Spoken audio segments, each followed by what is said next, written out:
Halo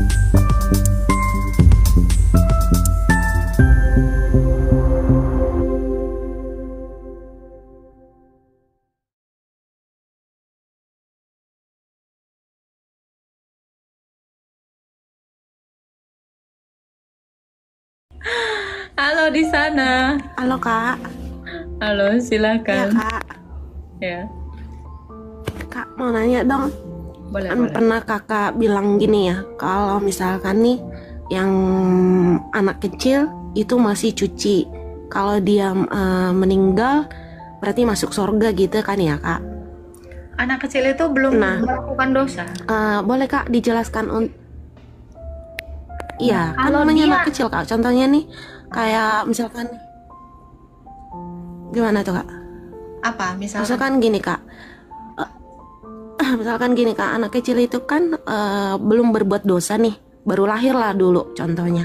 Dia belum berbuat dosa. Itu otomatis boleh nggak Kak penjelasannya itu masuk surga otomatis gitu kan karena tidak berbuat dosa. Karena dosa ini kan maut kan Kak. ya. Nah, boleh nggak Kak itu dijelaskan biar lebih paham akunya gitu Kak. Nah, itu Kenapa sebenarnya sama udah orang jelas. dewasa? Oke. Teman-temanku, Shalom, berjumpa lagi dalam YouTube channel Tanya Aja Pasti Ku Jawab. Berikut ini kita akan menyaksikan sebuah video diskusi agama antara apologet Kristen Agatha O. Palermo bersama dengan generasi muda Muslim. Apa yang mereka diskusikan, saksikan video ini dari awal hingga akhir dan semoga memberikan pencerahan ya. YHWH. Entah siapa YHWH itu yang ngasih nama. Ya itu Yesus itu karena nggak banyak aliran-aliran gereja-gereja sekarang itu kan banyak yang mengakui Yahweh nggak mengakui biar Yesus. Tuhan Yesus yang Itu. menjadi hakim atas mereka. Saya nggak perlu menghakimi mereka. Tapi apa yang benar itu akan saya nyatakan. Semoga dari apa yang saya nyatakan, kita juga merenungkan itu sebagai suatu kebenaran. Itu aja. Saya nggak peduli dengan gereja-gereja apapun. Jadi kalau boleh menyimpang pertanyaannya bisa. Kalau Allah SWT itu Kalau kau mau itu nyimpang pertanyaanmu, pergilah dari roomku. enggak Kan kamu mau menyimpang. Allah Ini SWT room itu saya ini itu bukan aku. room simpangan gitu. Berarti bengkok kan? Saya ini ajaran yang Enggak, lurus. Kalau kau mau nyimpang, sekedar nanya loh Allah SWT. kabulkanlah doamu. Simpang, menyimpang. Simpang, silakan nyimpang ke sana. Saya nggak perlu menjawab pertanyaan untuk orang lain gitu. Itu bukan kapasitas saya. Nanti saya yang dilapor. Sendiri ngomong agak-agak.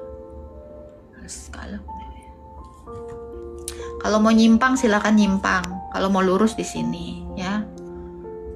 Oke. Nyimpang kau.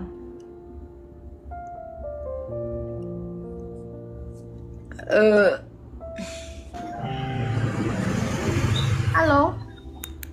Halo? Nah, silakan enggak hamba. Kata kakak tadi itu Yahweh nggak ada dalam kitab, tapi dia keluaran ada. Baca. Keluaran 3 Baca. ayat. Bentar ya.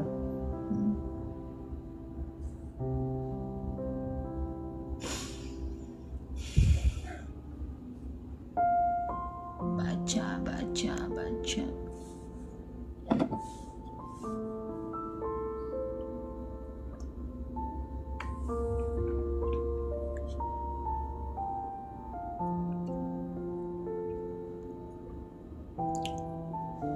Ada kan?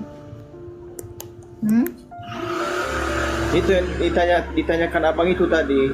Masa nggak ada Yahweh? Itu kan Yahweh. Saya Kristen, Mbak. Saya Kristen. Mana? Oh, gitu. Baca itu di Keluaran 3 ayat 15. Apa dikatakan di situ? Barusan saya baca tadi. 1.200 orang nggak ada yang dengar suaramu. Pas baca tadi ya. Nggak ada. Oke, saya bacakan di sini ya. Ya baca aja.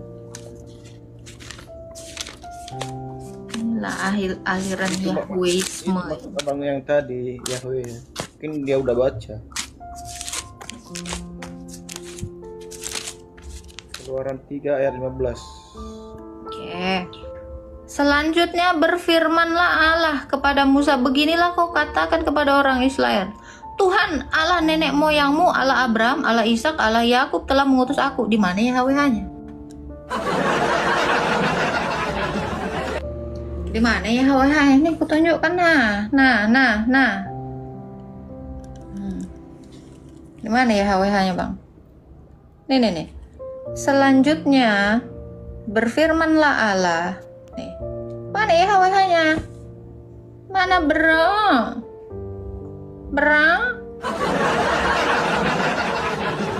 Tapi di Google ada.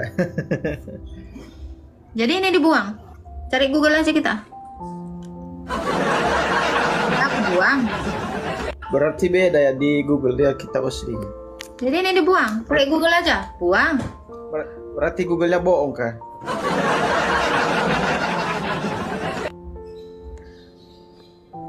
Udah. Berarti di Alkitab nggak ada Yahweh ya? Nggak ada.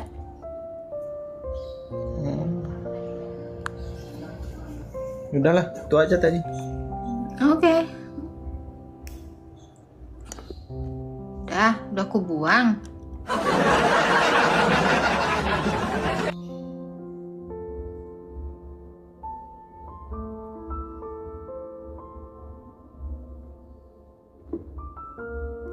Ya. Karena salah satu tadi malam aku lihat ada yang sakit hati sama kakak. Saya dengar ya, bukan saya lihat, saya dengar. Loh ya nggak apa-apa. Yang sakit kan dia, bukan aku. Ya itu dia, masalah hidup itu dia. Jadi yang mau saya jelasin, dia sakit hati karena aliran gitu lah kak. Loh kan Jadi kena tolong pelanggaran aku gara-gara kau kan. Pelanggaran apa nih kak? Ini ada peringatan ini. Apa Ya mungkin sih? tujuan pertanyaan saya kan kurang Iya. lengkap tuh kak. Live Anda Mungkin kakak udah tahu dibatasi alasan pelecehan perundungan. Nah, ada aja lah. Kalian tap lah dulu ah. Nggak beres. Kalian yang nanya, aku pula yang kena ini imbasnya ini. Bentar Pak. Ya. Tap dulu kalian, woi. Nah itu dia kak. Mungkin saya persingkat aja lah ya. Kurang lebih mungkin pertanyaan saya ini udah kakak mengerti, kak Agatha udah mengerti lah ya. Tapi itu sangat-sangat dibutuhin bagi kita yang awam lah, yang nonton Komal ini. Begitu kak. Gini ya, itu Pak, aja. ya. Gini ya. Kenapa saya harus menjelaskan tentang aliran-aliran ya? 3 arus utama kekristenan itu Ortodoks, Katolik, dan Protestan. Ortodoks itu adalah ajaran yang lurus. Katolik itu adalah gereja yang memisahkan diri dari gereja Ortodoks. Protestan itu adalah gereja yang memisahkan diri dari Katolik. Selesai sampai situ. Udah. Itu aja. 3 arus utama di kekristenan itu hanya itu, 3 itu. Ada lagi Pak yang mau ditanya? Yang lebih mendalam apakah nggak bisa ditambahin Lebih mendalam. penjelasannya kak? Iya. Tentang apa yang mau Anda tahu tentang hal-hal yang mendalam? Nanti aku disemprot sama orang Katolik nih Pak. Iya itu dia. Jadi perlu juga dijelasin karena di sini kan dari 1.300 orang ini yang menonton, dia tidak memahami aliran itu yang ya seperti saya lah. Ya aliran saya gereja HKBP ya HKBP. Ya ada ketemu sama Katolik ya kita tahu hanya alirannya ya sama gitu. Kekristenan juga. Tapi Kalau kan di Anda dalam sudah tahu apologet ini kan alirannya sama, terus apa yang mau ditanyakan perbedaannya? ya di ini perdebatan di apologet ini gitu tadi kak. Saya nggak ngurusin Terkadang- perdebatan. Ini yang pertama Bapak harus tahu. Saya nggak suka perdebatan dan saya nggak ngurusin perdebatan. Tapi kalau ada orang yang mendebat saya, maka orang itu akan mendebat Alkitab, akan mendebat para rasul. Karena yang saya nyatakan itu adalah ajarannya para rasul, ajaran yang tertulis di dalam Alkitab. Iya. Jadi tentang siapa yang mau melakukan perintah Tuhan, yang tidak mau melakukan perintah Tuhan, biar Tuhan Yesus yang menjadi hakimnya. Ortodoks itu orang Kristen, Katolik itu orang Kristen. Nggak tahu, kalau mereka nggak mau Kristen ya nggak apa-apa. Protestan itu orang Kristen, semuanya orang Kristen, pengikut Kristus. Kalau ada yang mau melakukan, ada yang tidak, ada yang mau merubah, ya itu urusan dia. Tapi saya sebagai ortodoks, saya mau melakukan apa yang diajarkan para rasul. Saya tidak mau berusaha merubah ajaran itu. Jadi kalau ada yang mau merubah ajaran itu, biar Tuhan yang menjadi hakim atas mereka. Itu. Kan kita sama-sama pakai Alkitab yang sama, udah kubuang pula tadi Alkitab. Orang Protestan pakai Alkitab yang saya pakai. Ntar salah satu dari 1200 ini nanti bisa dibuang lagi Alkitab. Kenapa? Jangan dibuang, ntar dari antara 1200 ntar ada dibuang lagi. Nih, Bapak pakai ini. Alkitab Deuterokanonika. Alkitab tok. Ini punya Protestan, ini punya Katolik. Saya pakai dua-duanya. Gimana yang salah? Ada perbedaannya, Kak? Bedanya di sini nggak mau ada Deuterokanonika, di sini ada Deuterokanonika. Apa itu artinya, Kak? Yang ada yang pakai kitab Deuterokanonika, ada yang nggak mau. Nggak pakai nggak apa-apa, mau pakai nggak apa-apa. Karena Deuterokanonika itu tidak mempengaruhi iman orang. Tapi dia adalah kitab yang layak baca. Berarti kesimpulannya semua layak baca lah ya. Orang dongeng aja bisa dibaca kok. Bagi orang itu. Bagi orang itu mau gitu. Baca buku Doraemon juga boleh, semua layak dibaca. Masalahnya bisa nggak dijadikan sumber iman? Itu dia tadi makanya saya bilang. Di sini nggak ada Deuterokanonika, di sini ada Deuterokanonika. Adapun Deuterokanonika itu tidak dijadikan landasan sebagai iman pengajaran, tapi sebagai penghubung antara perjanjian lama dengan perjanjian baru, agar kita tahu sejarahnya itu seperti apa. Itu. Ini nggak masalah. Gitu loh, Pak. Jadi kalau Bapak mau nanyakan apa perbedaan Protestan, perbedaan Katolik, perbedaan ini, saya simpulkan ya dengan analogi. Ada satu kelas, semuanya kelas 4. Ada yang datangnya telat muridnya, ada yang datangnya tepat waktu, ada yang ngerjain PR, ada yang nggak ngerjain PR. Tapi semuanya disebut kelas 4. Udah, itu aja. Ya toh? Kan sama-sama disebut murid kan? Ini satu kelas, Pak. Itu namanya kelas 4. Ya, gurunya cuma satu. Anggaplah gurunya ini Yesus. Ada yang datangnya telat, ada yang datangnya tepat waktu, ada yang ngerjain PR, ada yang enggak.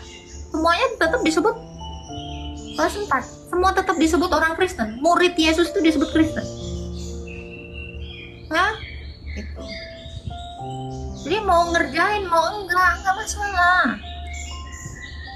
Ya kan? Gitu loh.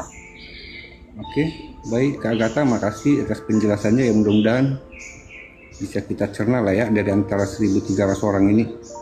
Oh, yang di room saya ini pintar-pintar semua, Pak. Tenang aja, Pak. Mudah-mudahan, amin. Pintar-pintar ya.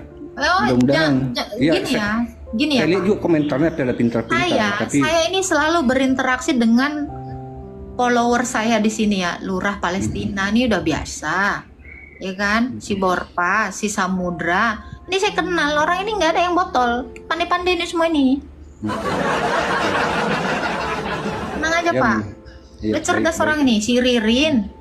Pandai nih. Tiap hari di rumah saya nggak mungkin nggak pinter. Sorry ya, Pak Bintang tapi ini. Tadi juga ada salah satu yang membuat membingungkan gitu. Itu orang baru masuk itu. Itu salah satu ya. Itu salah satu. Saya yakin dari antara 1.300 ini pasti ada yang bertanya.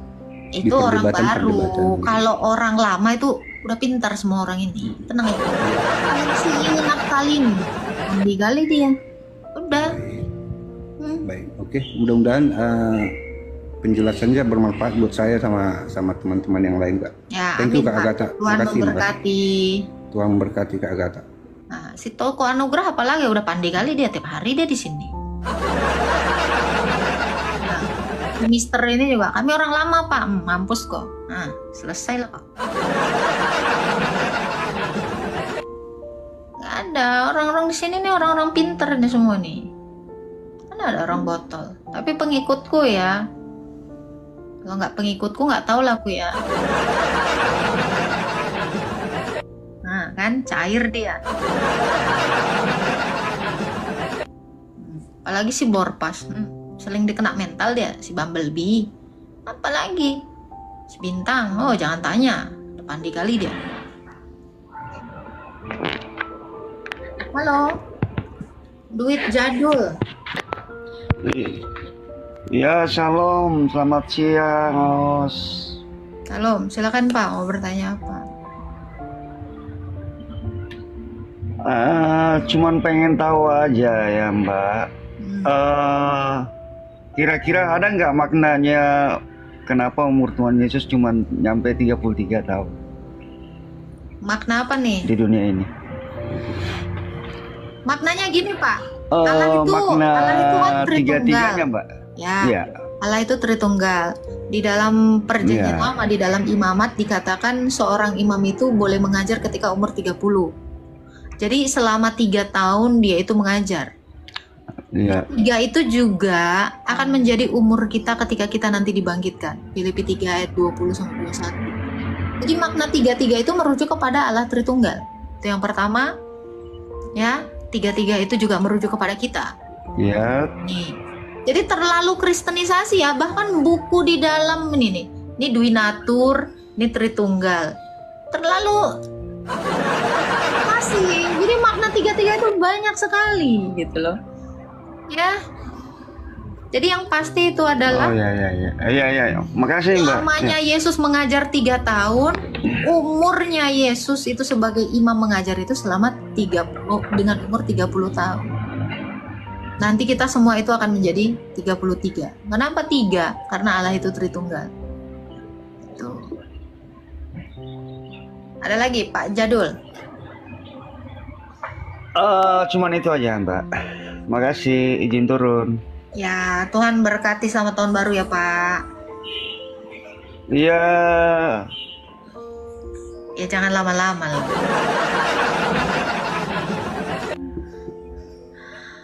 Kak, katanya Katolik bukan Kristen. Suka-suka dia lah.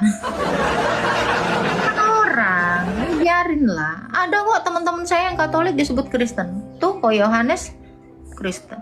BAB tuh Kristen. BAB itu ya bukan asu biasa ya. Si Blaise Migat loh ya. Saya Kak, tuh si Stevie aja Kristen. Itu ada yang typing loh, Elias Salom. Katanya Katolik bukan Kristen nih. Itu serah-serah dia lah. Dia mau ngaku kagak, serah dia. Nggak mau nggak masalah. Ya kan? Tuh, si Yohanes juga orang Kristen. Silakan Petrus Hipnotis. Oh, oke. Makasih ya, Kak. Ya, nama baptismu Petrus ya? Iya, Kak. Bagus.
karena tidak diperkawinkan. Yang jadi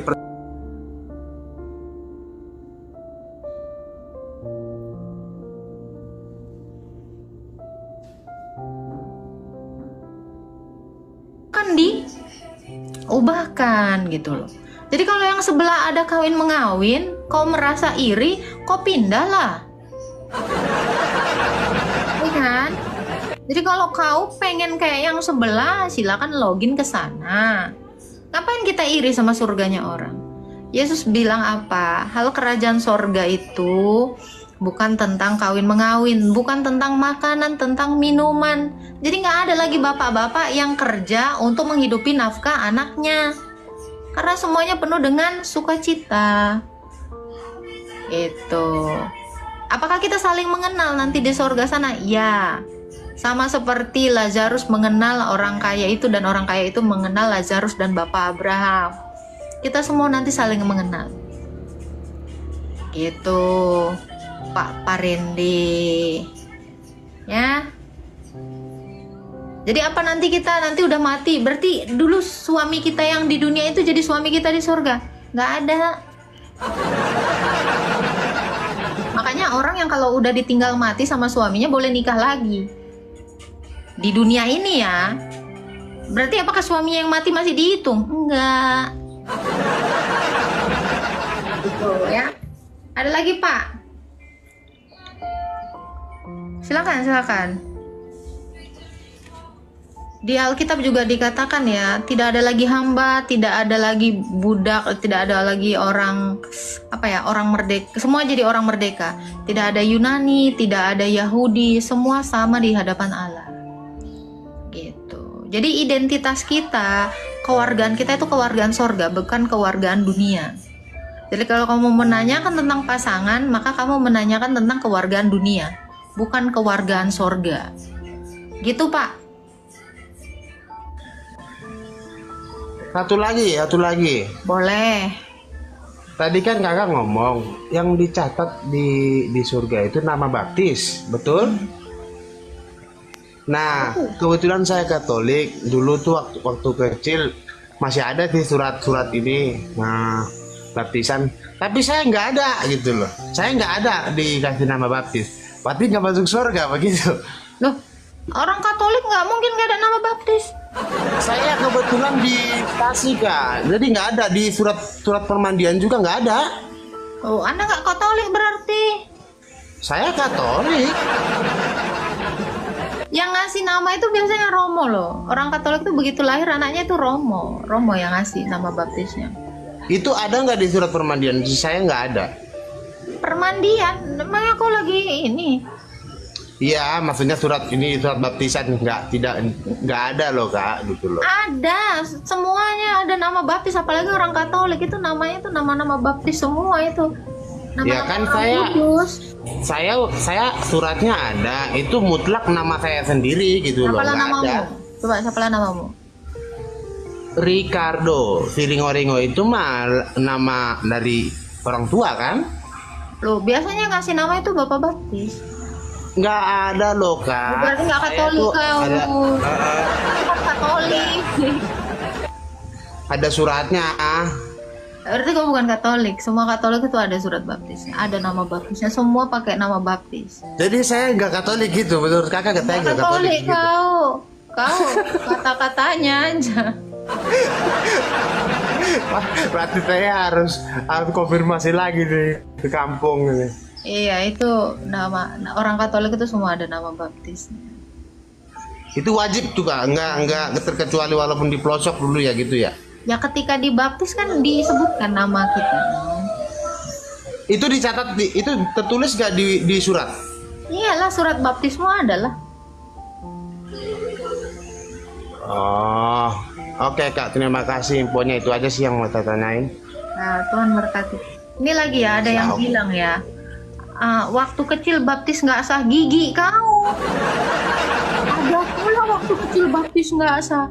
Salah, enak aja kau bilang. Dari umur 8 hari udah boleh dibaptis atas dasar iman orang tuanya. Pandai-pandaian kau bilang anak baptisan anak kecil nggak sah, gigimu. baptisan anak kecil nggak sah, matilah anak kecil ini.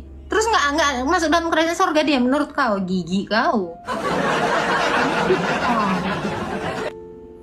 Itu tuh ada yang typing, nggak sah katanya.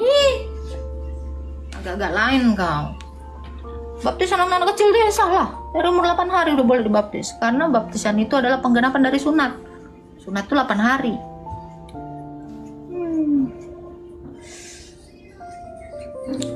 Lapet juga dia katanya.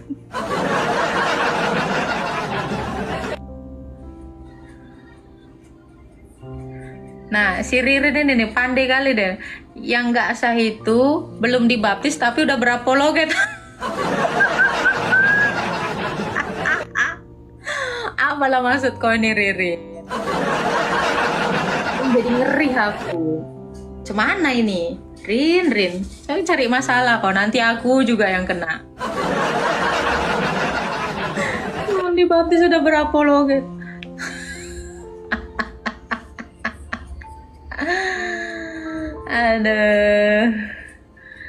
Ada aja lah kalian inilah.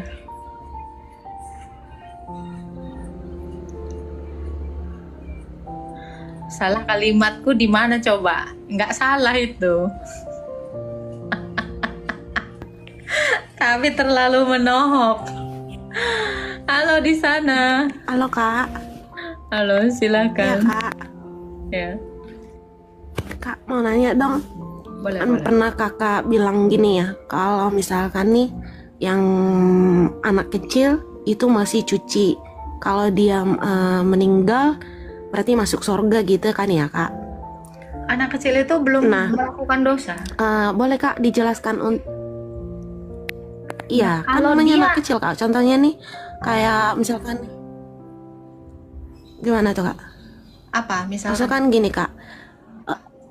Misalkan gini Kak, anak kecil itu kan belum berbuat dosa nih, baru lahir lah dulu contohnya. Dia belum berbuat dosa. Itu otomatis boleh nggak Kak penjelasannya itu masuk surga otomatis gitu kan, karena tidak berbuat dosa. Karena dosa ini kan maut kan Kak. Ya. Nah, boleh nggak Kak itu dijelaskan biar lebih paham akunya gitu Kak? Nah, itu Kenapa sebenarnya sama jelas. orang dewasa? Oke. Iya, Gimana, Kak? ini ayat Alkitab. Setiap orang ditetapkan mati satu kali lalu dihakimi. Nih kan? Nih.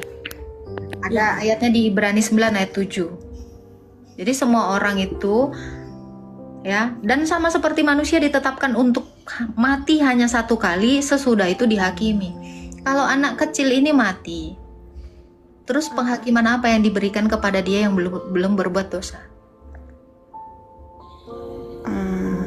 Berarti dia masuk surga. ya. Apapun agamanya, selama dia belum berbuat dosa, ya dia akan masuk surga. Karena upah dosa adalah maut.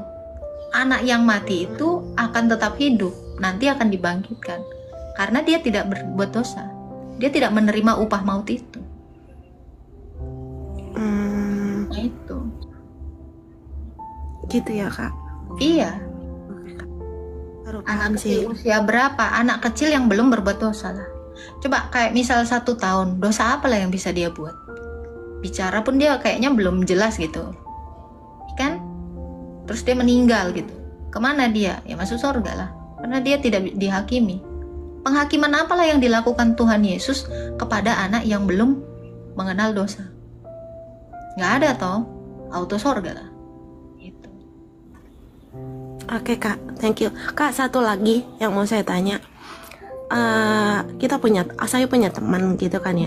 Tapi saking kesalnya saya gini, sumpah saya nggak mau lagi berbuat. Aslinya gini, saya nggak mau lagi minta tolong sama dia gitu. Kita salah nggak Kak seperti itu? Salahnya gimana nih maksudnya?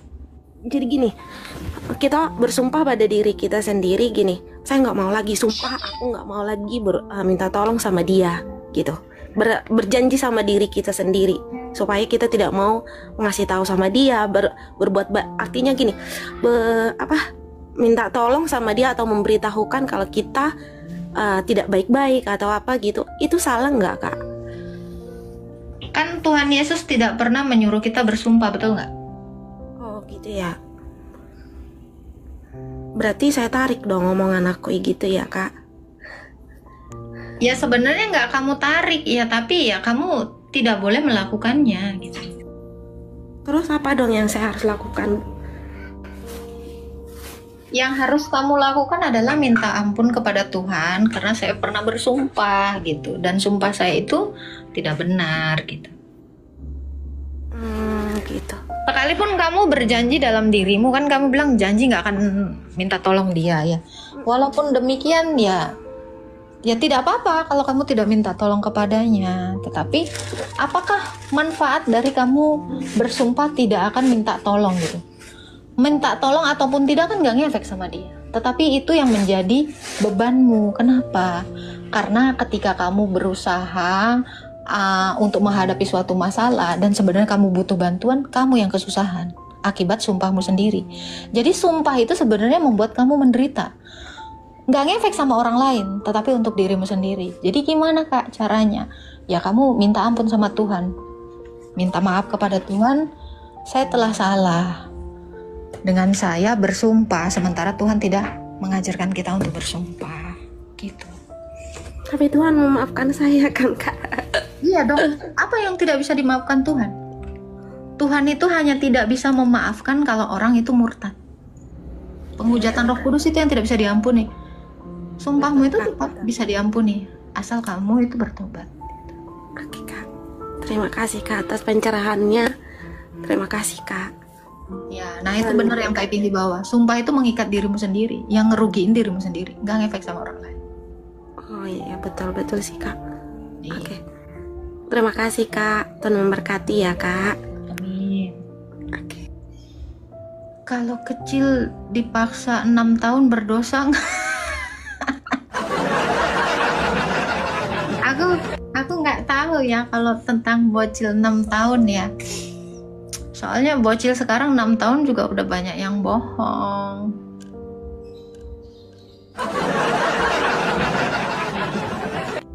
Gitu loh. Kalau di ortodok baptisannya percik, siram, atau selam. Namanya baptis. Ya selam lah. Kalau ras. Shalom Kak. Salam. Shalom, selamat sore Kak. Ya. Boleh bertanya dikit Kak? Boleh. Iya. Ini apa perbedaan baptisan masih kecil dengan baptis yang diajarkan Tuhan Yesus? Baptisan masih kecil dengan apa yang diajarkan sama Yesus? Baptisan anak kecil itu ya baptisan yang diajarkan Yesus lah.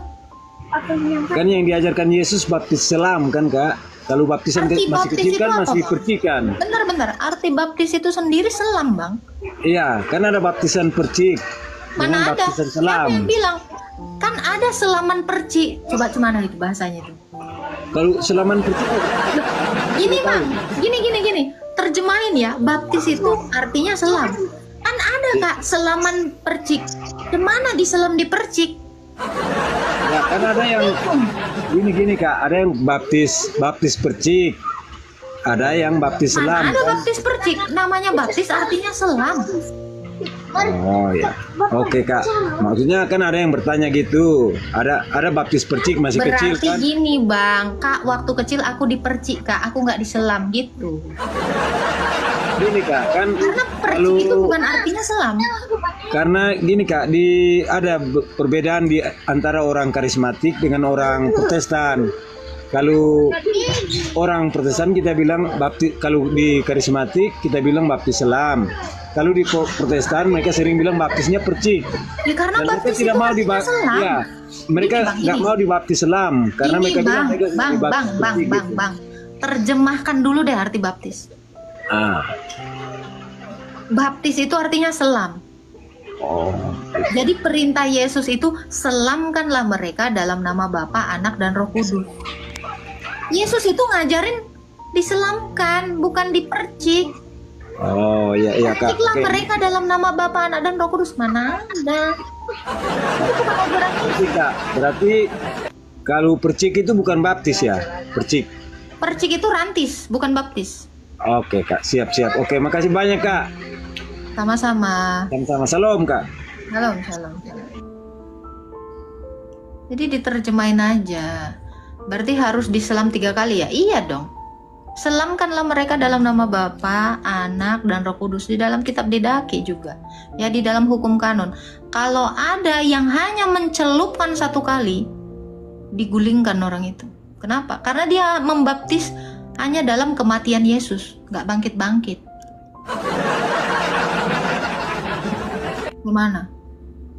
Gimana itu? Ya kan? Susah toh? Kalau bayi gimana gak diselam? Ya selamkan aja, memang dia mati. Dalam perut mamanya pun dia berendam kok. Kalian kenapa khawatir dengan bayi yang diselamkan selama 3 detik loh? Dia 9 bulan di perut mamanya dalam air hidup. Yang kiranya Tuhan Yesus itu gak memprediksi apapun? Yang kalian kiranya Tuhan Yesus itu bodoh gitu? Hidup, bisa hidup dalam air. Gimana sih? Agak-agak lain kau. Baru dengar 3 kali dicelupkan. Nih, yang namanya nggak pernah baca Alkitab, cuman dengerin orang aja. Kau bengkok. Mana ada logika aku bengkok? Kepala kau yang bengkok. Sengkleh otakmu. Enak aja kau bilang kan logika aku bengkok. Nggak pernah bayi. Apa?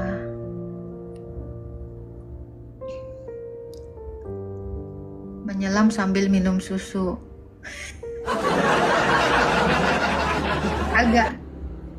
Agak lain kalau menyelam sambil minum susu itu maksudnya apa? Aduh, lain lah kalian ini.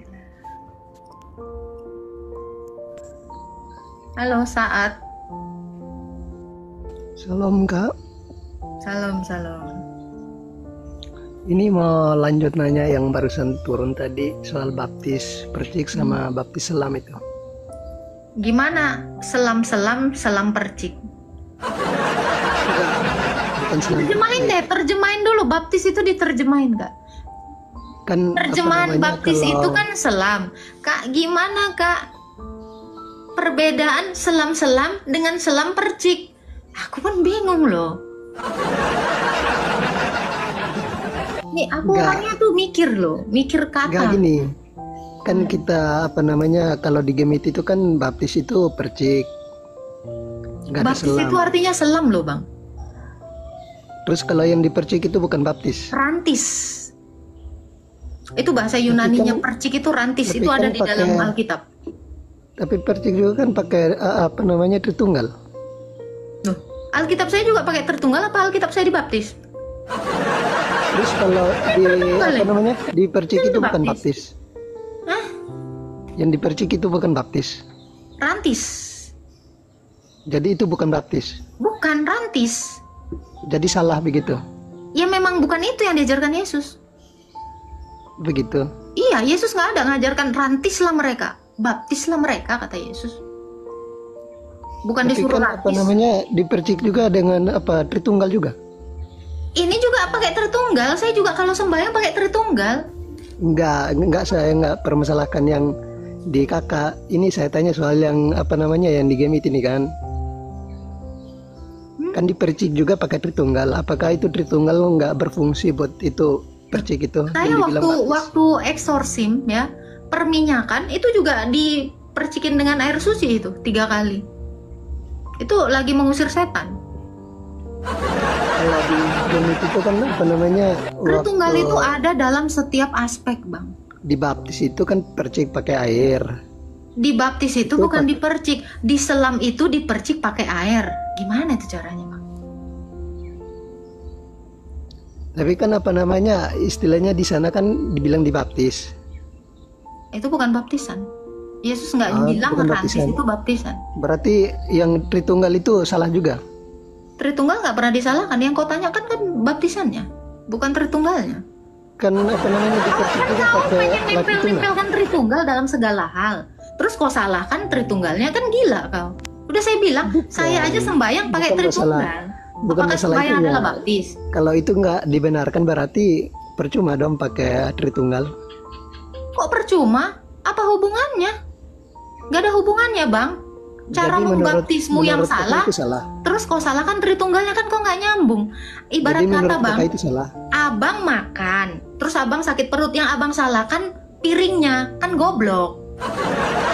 Jadi itu Gitu. di mata kakak itu salah begitu. Bukan saya, Yesus nggak ngajarin, kok saya pula yang nyatain salah. Terus salah. Yesus nggak pernah bilang rantislah mereka. Yesus bilang baptislah mereka. Yang bilang salah ya bukan saya cuma ngasih tahu yang dibilang Yesus. Oke, cukup itu informasinya. Ya, gitu. Jadi kalau masalah Tritunggal yang kamu bilang, berarti Tritunggalnya salah. Kok apa hubungannya dengan Tritunggal? Nggak ada hubungannya. Gitu loh. Di Katolik nggak ada kolam baptis. Segitu banyak uangnya bisa membangun patung, kenapa nggak bangun kolam baptis?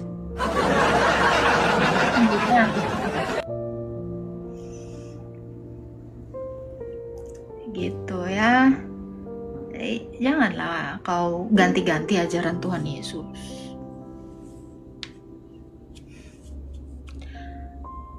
Baptis artinya selam ya. Halo Toko. Halo Kak Umu.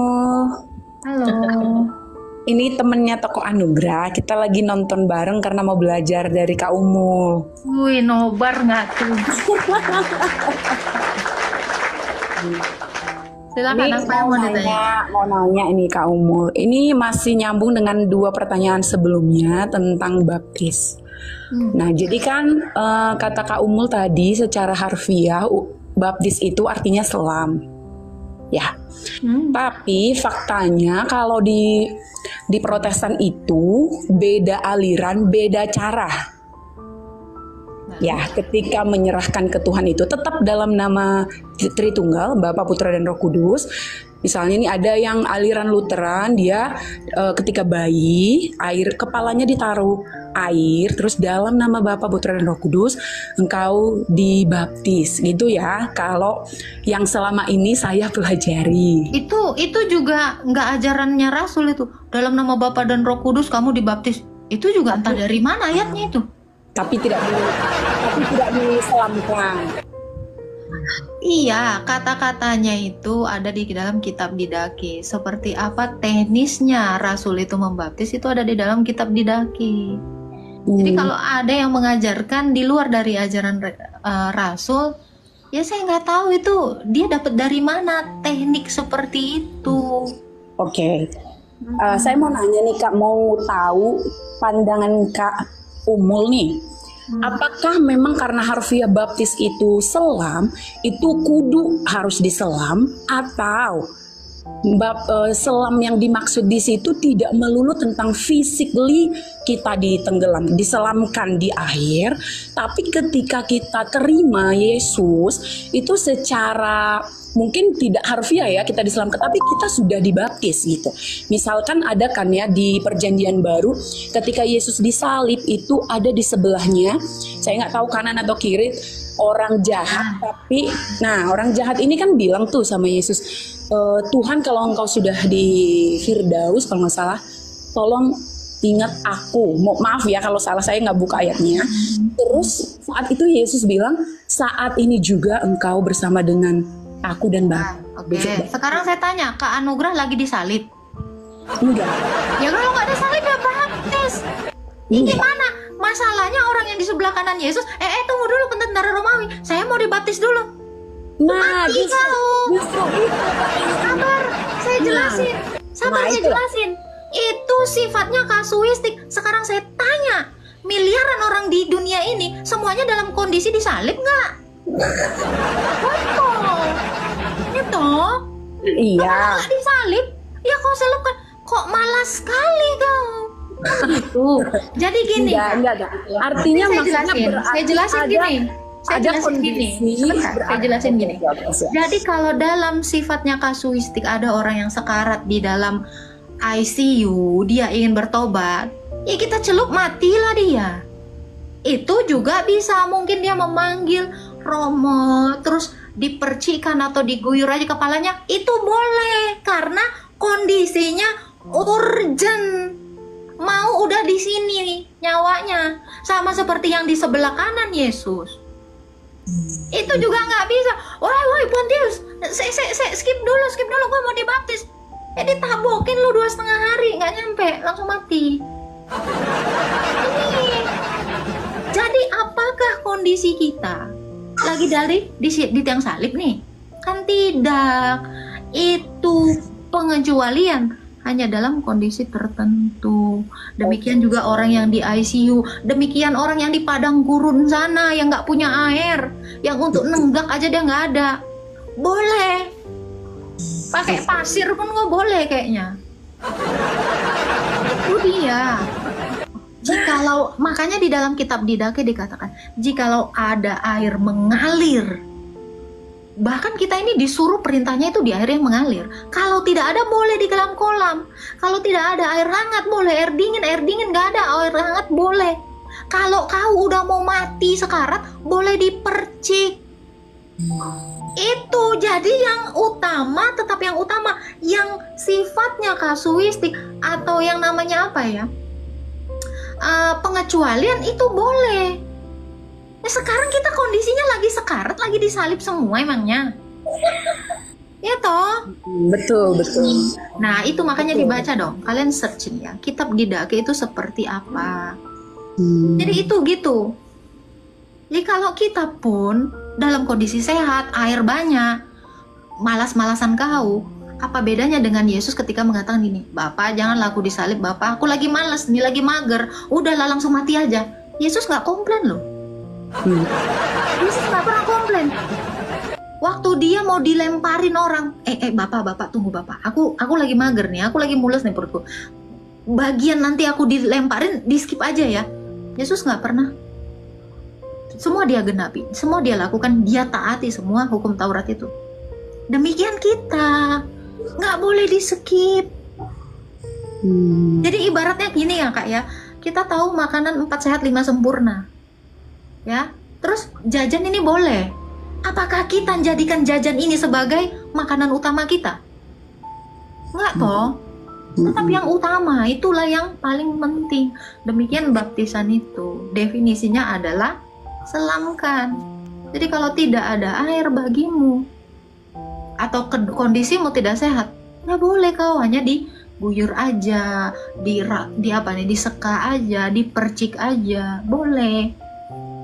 Kalau kondisinya, nah itu sekarat, lagi mau sakaratul maut, sehat kau kok lagi mintanya dipercik, letoy. Nggak boleh gitu. Jadi memang banyak kak pertanyaan ini. Tuh yang di samping Yesus semuanya lagi dalam kondisi disalib berarti ya orang Kristen ya.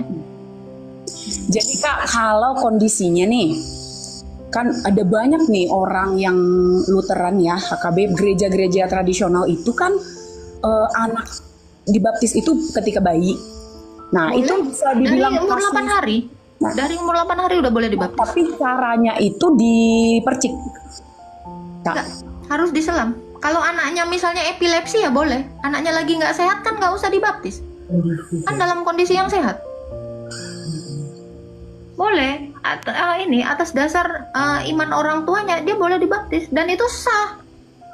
Karena iman orang tuanya menyelamatkan anak ini.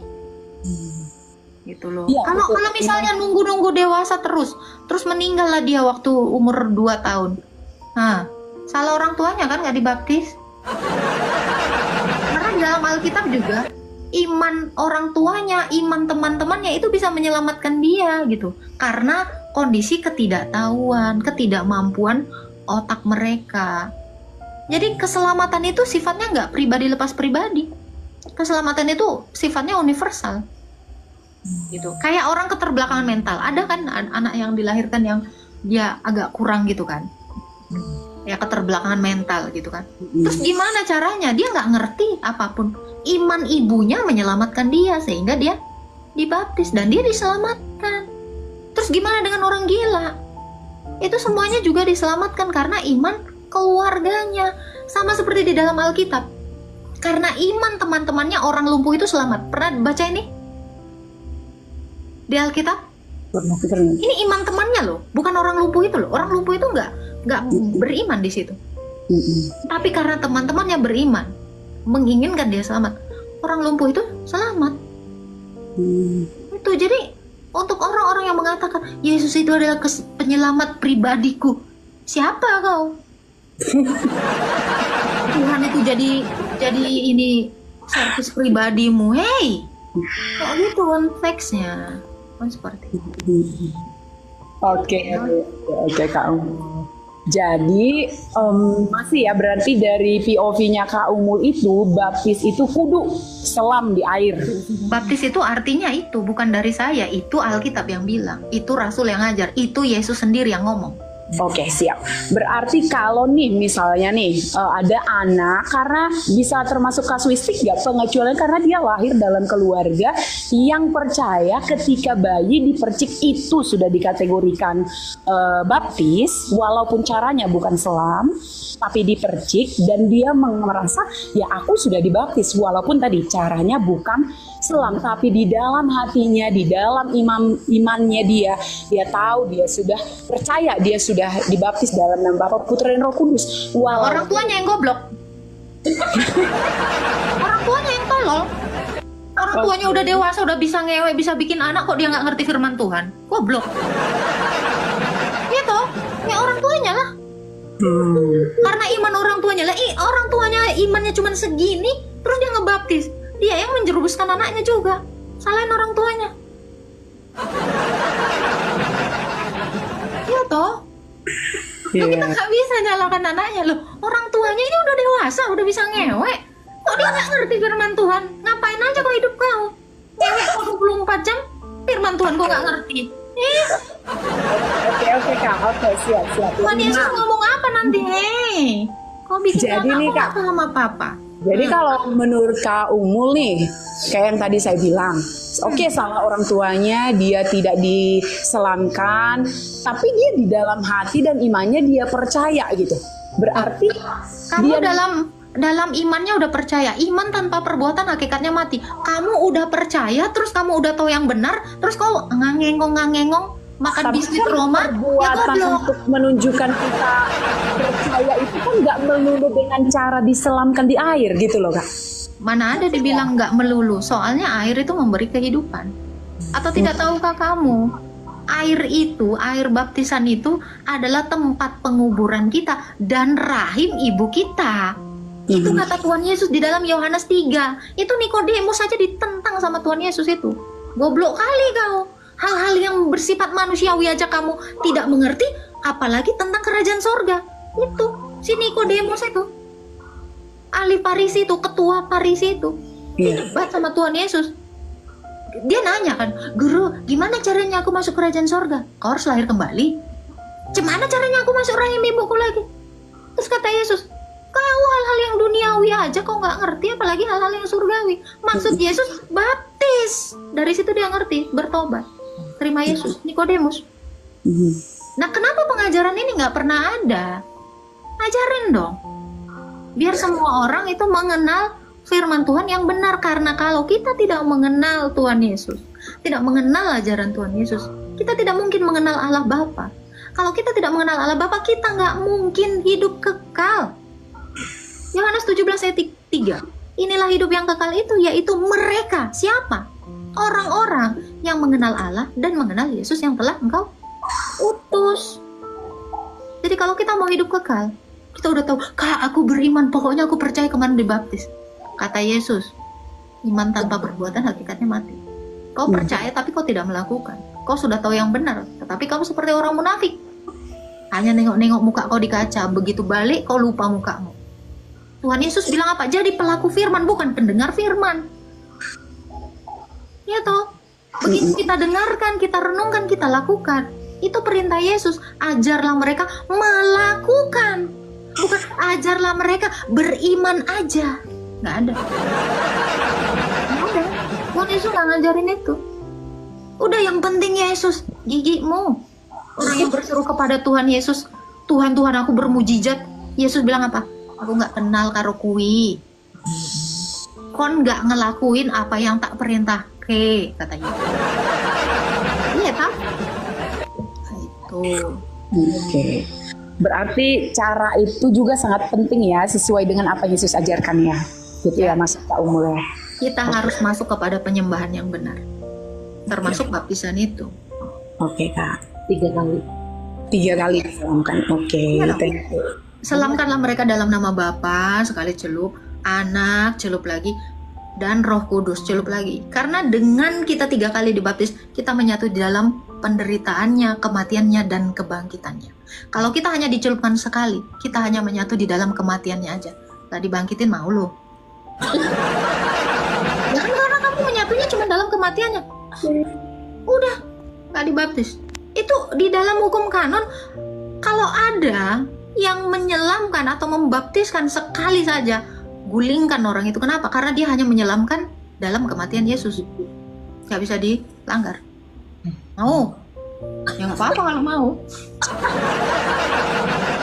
Masalahnya kan orang baca Alkitab kan nggak tahu ajaran yang benar itu seperti apa. Semua baca, si Juma baca, Riva baca, nggak ngerti. Apa beda sama orang Kristen yang baca kan nggak ngerti. Makanya kenapa Yesus itu mendirikan gereja, mengajar, dan membuat rasul itu jadi guru. Karena melalui rasul kita diajar. Kalau tidak ada pengajar, materi ini sia-sia. Ya kamu baca, tapi kamu nggak ngerti. Sama seperti buku biologi, ada praktek begini-begini, terus nggak ada gurunya. Ya salah-salah kan? Tuh. Makanya kenapa Yesus juga menjadi guru, karena dia mau mengajar muridnya. Muridnya menjadi guru dan mengajar muridnya lagi sampai ke kita.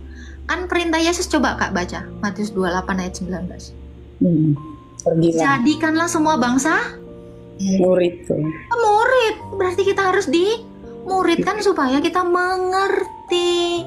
Kalau kita tidak dimuridkan ya udah ngangengong. Udah pokoknya aku percaya dulu waktu kecil aku dipercik. Pokoknya aku percaya. Ya udah, orang kok nggak dimuridkan. Logikanya kan seperti itu. Berarti Kak, semua nih ada juga tuh komen saya baca yang gereja Katolik, gereja Lutheran, HKBP, GKPI, Gemit yang katanya mengajarkan ya Kak. Jadi nggak melulu serta salah orang tua sih, karena gereja mengajarkan anaknya dibaptis seperti itu caranya dipercik. Itu semua tidak biblikal dong berarti ya? Ya tidak ada yang tertulis karena teknik baptisan itu juga nggak tertulis di sini. Itu hanya ada di dalam kitab Didake. Itu adalah tulisan para rasul. Makanya yang tadi saya bacakan ya, itu Didake butir yang ke-7. Ya, jadi cara membaptis itu seperti itu ya. Harus di air yang mengalir. Kalau tidak ada, boleh di air kolam. Kalau tidak ada air kolam, ya boleh air hangat. Tidak ada dan tidak sehat, boleh dipercik. Nah ini teknis-teknis seperti ini nggak ada di sini. Itu hanya dalam kitab Didake. Baca 2 Tesalonika 2 ayat 15.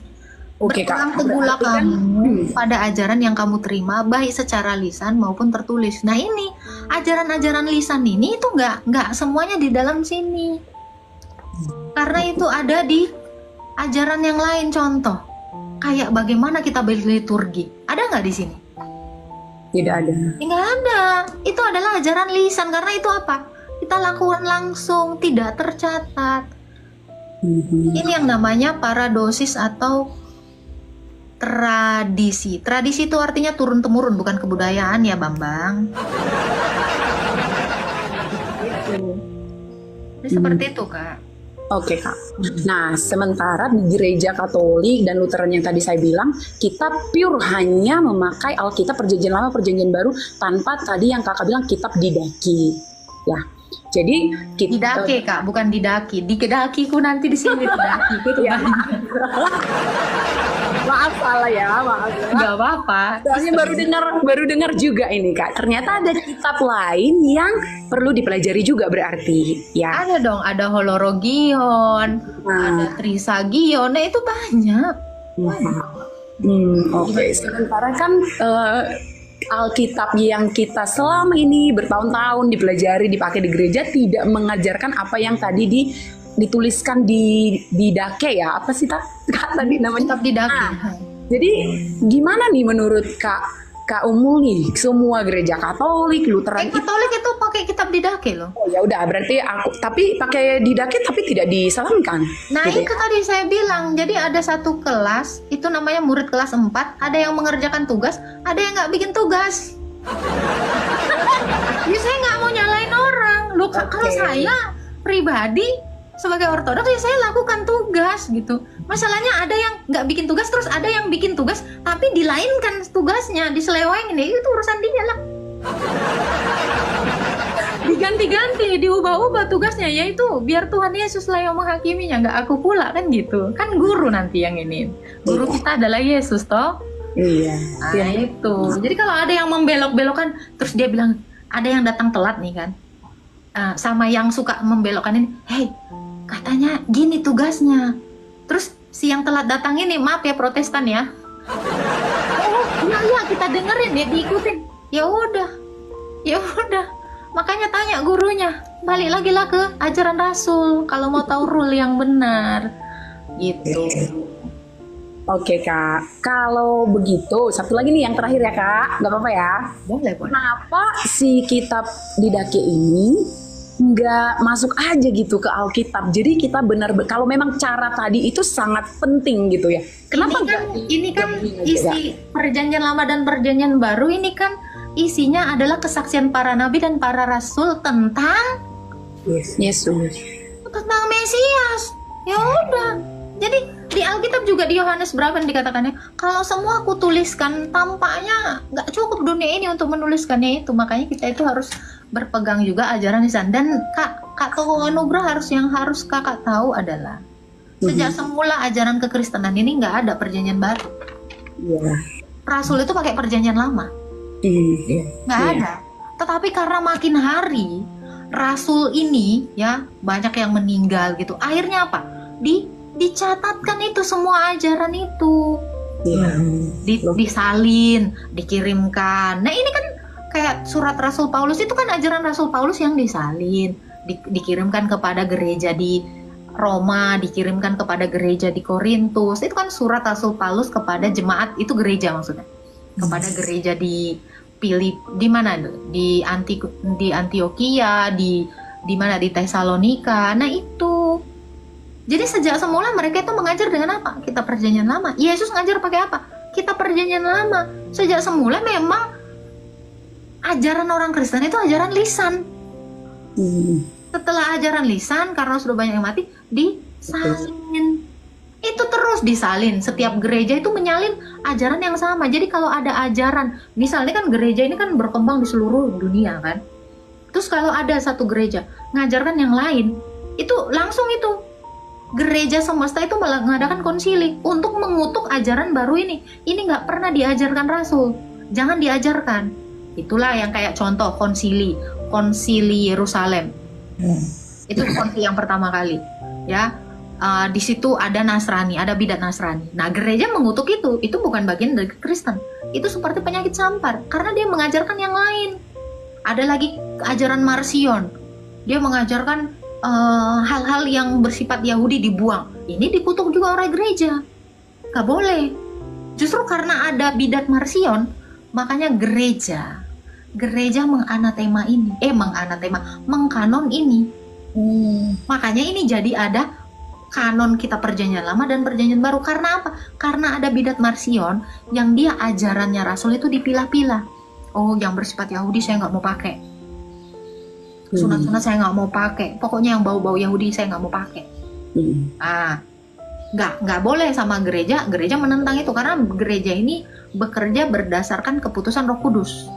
Makanya diadakan konsili Kartago sehingga ini di kanon itu adalah diteguhkan kembali ajaran itu sesuai dengan tolok ukur para rasul. Apa yang diajarkan Rasul. Jadi semua yang di luar dari ajaran Rasul itu nggak masuk dalam kanon. Ini kesepakatan gereja. Karena otoritas tertinggi itu adalah gereja. Gereja atas keputusan Roh Kudus. Jadi ini Rasul-Rasul ini meneguhkan kembali. Contoh kayak ada konsili Kalsedon. Ada ajaran Oriental ya, itu daerah Koptik Mesir, terus daerah Armenia. Mereka menolak Yesus itu dalam kodrat kemanusiaannya.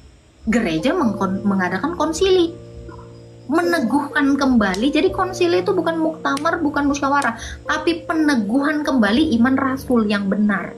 Gak boleh bengkok, harus lurus, ortodoks. Jadi ada yang mengajarkan Yesus itu cuman punya satu kodrat ilahi, kemanusiaan yang melebur. Inilah yang disebut bidat Kalsedon. Nah, karena konsili ini dilakukan di Kalsedon, dan gereja-gereja yang tidak setuju dengan ajaran Kolose 2 ayat 9, dalam jasmaninya berdiam seluruh kepenuhan keilahian. Kan gitu. Nah, ketika ada gereja yang mengajarkan Yesus itu cuman punya miafisit, hanya ada satu kodrat atau monofisit, gereja menganatema ini, mengutuk ajaran ini, karena ini bukan ajarannya rasul.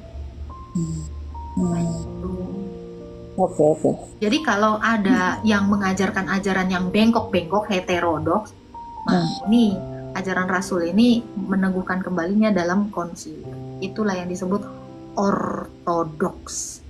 Ortos dan doksa. Ortos artinya lurus, doksa artinya ajaran. Jadi kita harus kembali ke ajaran yang lurus. Jangan dibengkokkan. Orang tadinya disuruh baptis, tahu-tahu dipercikan. Ini agak-agak sayang kleotanya. Oke. Agatha, thank you banget loh. Ini kan sebenarnya pembahasan yang sangat sensitif ya. Jadi kenapa akhirnya tadi kami bertanya ini, karena memang kami ini sebenarnya adalah orang yang dipercik gitu, dan kami bertanya karena kami rindu supaya kita juga, salah satunya kami itu tidak fixed mindset gitu ya, maksudnya. Karena memang kalau pengajarannya selam sebenarnya nggak ada salahnya dengan baptisan, dan itu adalah kebenaran. Cuman terkadang kita ini sebagai orang Kristen gitu ya, apalagi aku baca komen-komen sesama kita di sini itu langsung membela doktrin-doktrin gereja kita. Nah itu kan masalahnya di kita selama ini gitu. Makanya tadi teman aku nanya, kita ini lagi nobar nih Kak, karena memang haus banget sesuatu yang tidak bisa didapat di gereja gitu kan. Dan I'm so very thankful untuk penjelasan Kak Agatha. Even itu very sensitif dan mungkin banyak orang yang pro dan kontra terhadap ini, tapi kami sepakat bahwa kebenaran Bible itu adalah memang meniru cara Yesus dibaptis oleh Yohanes Pembaptis itu gitu. Tapi memang sebaiknya apakah itu percik atau diselam di air, aku rasa bukan sesuatu hal untuk memecah mindset antara Kristen orto, karismatik, Protestan atau semacamnya gitu. Karena sebenarnya gini Kak, bukan memecah ya.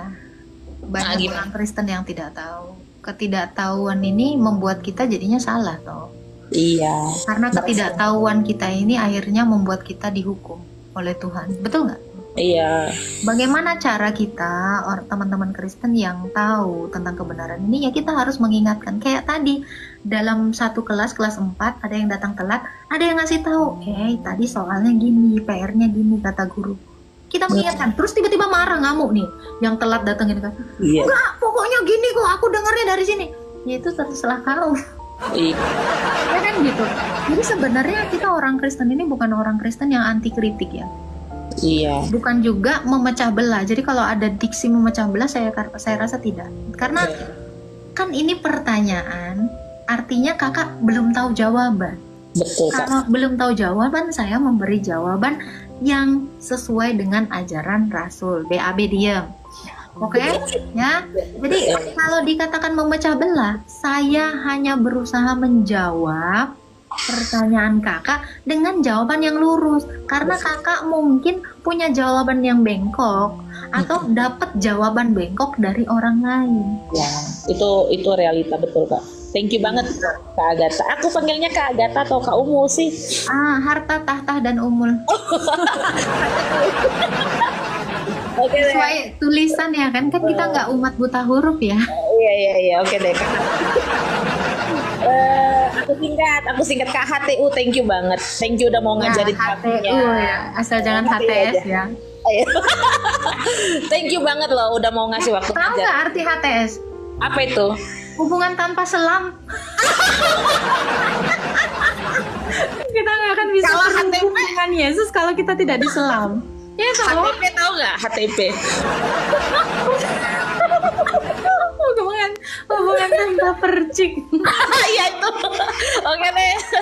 Thank you banget Kak Agatha. We always pray for you ya. Sehat selalu, bahagia bersama keluarga. Thank you Kak. Ya, shalom ya. Salam buat teman-teman yang nobar ya. Oke ya, siap. Everyday Kak kita tonton. Thank you ya. Ya, shalom. Itu ya. Jadi jangan HTU lah, hubungan tanpa umul. Hubungan tanpa uang ya kan. Itulah kira-kira. Jangan HTU, hate you. Jangan kalian ini bersikap skeptis dulu. Jangan juga kalian itu langsung underestimate. Jangan juga kalian, ajaran sesat nih. Nggak ada. Ini ajaran Rasul, ya, Bung. Jadi pahami dulu gitu ya. Jangan langsung, aku nggak suka begini. Ya udah, kalau nggak suka ya lepaskan aja, jangan bersifat apatis juga. Kita jadi orang itu enggak. Saya dipercik jadi harus diulang. Kalau diulang berarti dipercik lagi dong, Kak. Kakak itu melakukan baptisan yang benar, bukan diulang. Lakukan yang benar. Kalau diulang berarti dipercik lagi dong. Karena diulang melakukan yang sama. Ulang itu kan artinya melakukan hal yang sama toh. Kalau dari awalnya dipercik terus dibaptis berarti kakak melakukan yang benar, bukan diulang. Oh bisa kan? Kalau diulang kan gini nih, ini saya minum. Berarti kak saya diulang, berarti diminum lagi. Kalau diguyur kan udah lain lagi ceritanya. Ya toh? Jadi bukan baptis ulang kak. NVPP, tapi dilakukan yang benar, baptis yang benar. Nah, baptis yang benar di Sungai Yordan. Masalahnya kau punya duit nggak ke Sungai Yordan? Kau cari aja sungai-sungai terdekat. Nggak ada sungai, bikinlah kolam.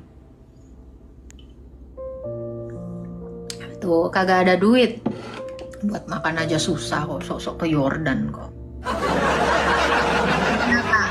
100 hubungan tanpa umul. Aku tetap setia pada batu. Astaga BAB. Nih gimana lah aku bilang si BAB ini ya. Gimana dong? Udahlah dia moderator si BAB ini. Biasa. Nih BAB. Aku HTU. Ya kan, sedih setiap aduh ya kalian, saya nggak maksa kalian untuk ikut yang saya katakan, tapi kalau kita mau kenal Yesus ya kita harus meletakkan dulu asumsi kita yang selama ini kita anggap itu adalah dogma yang benar. Karena kan kita ini semuanya didoktrin. Ya doktrin yang selama ini mungkin bengkok. Kalau sudah tahu doktrin yang benar ya lakukan gitu. Maka protes temen jangan anti. Gini loh teman-teman ya. Saya nggak mau karena ketidaktahuan kita dihukum. Nah kalau kita tahu ya kita kan harus lakukan yang benar kan, nggak boleh enggak gitu. Doktrin yang benar ya menurut ajarannya para rasul, karena yang tahu ajaran Yesus itu para rasul. Jadi kita harus kembali ke ajaran rasul gitu ya. Penting tanya dong, kitab original Kristen itu apa? Kitab original orang Kristen itu Alkitab. Namanya Alkitab. Sedih lihat Alkitab dilempar. Kita nggak beriman kepada buku, kita berimannya kepada firman. Ya, masih live di YouTube. Aku nggak punya live di YouTube.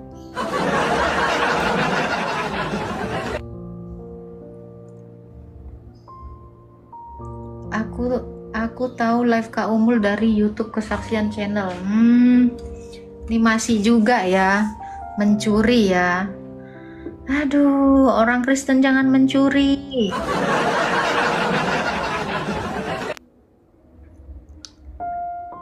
Nggak baik loh mencuri ya, nge-live-livein tanpa izin gitu, suka-suka kalian gitu. Halo, Rio. Halo Kak Agatha. Adanya harta tahta Umul. Iya. Karena dulu namanya Kak Agatha jadi terbiasa. Nama saya bukan Agatha. Maksudnya nama akunnya. Nama akun saya dulunya Bani Rebahan. Yang dulu banget Hadining Tias, dulu banget anaknya Mak. Nah, itu. Yang dulu Masa Air. Silakan mau bertanya apa? Aku ini ya ada 2 pertanyaan Kak, cuman ya simple aja lah. Tapi sebelum juga boleh. 2 aja, 2. Sebelumnya saya Kristen Kak. 2 pertanyaan. Yang pertama, nanti atau ada tertulis di mana Kak? Karena aku nggak tahu ya. Itu pertanyaan yang kedua. Pertanyaan yang pertama ini gini, kenapa ajaran satanisme cuman menyerang pengikut Kristus? Semua ajaran yang nggak percaya Yesus menghajar Yesus. RT juga ngajar ajaran Yesus. Semua benci ajaran yang benar. Maksud saya di sini, apakah ada juga di Alkitab mengatakan demikian? Apa tuh? Contoh kayak satanik ini kan ya lebih terkhusus menyerang iman. Ada, Yesus bilang kamu akan dibenci oleh sebab namaku. Ya semua akan membenci kita karena nama Yesus. Semua, bukan hanya satanis, semua ajaran itu membenci iman yang benar. Karena ketidakbenaran itu membenci kebenaran. Karena dunia membenci hal-hal yang bersifat sorga. Makanya Yesus berkata, aku dari sorga, kamu dari bumi. Ajaran dari sorga itu pasti ditentang sama ajaran dari bumi.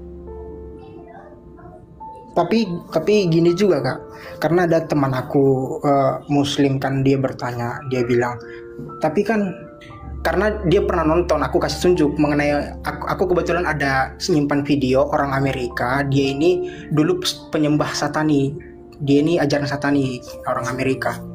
Jadi aku tunjukin sama dia, terus dia bilang begini, kan kami juga memberikan mengajarkan yang baik gitu, dia mengajarkan yang benar.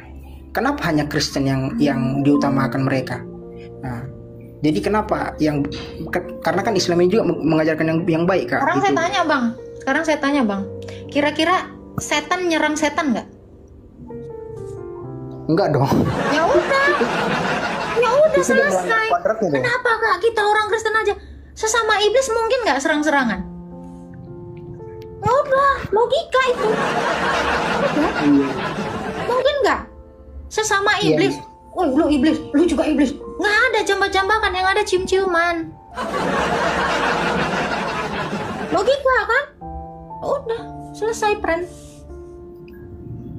Oke, sekarang aku paham maksudnya. Iya, gitu. Ada lagi yang mau ditanya bang? Jadi jangan kaget, ajaran Kristen itu selalu ditentang. Ya kenapa? Ya nggak mungkin. Iblis itu menentang iblis yang lain. Cuman beda ininya aja, kastanya aja. Woi, lu di bawah, gue di atas. Ya udah lu superior. Oh, lu profesional. Lu pro, gue masih awam gitu kan. Itu aja cuman bedanya. Itu. Cuman mereka bestian.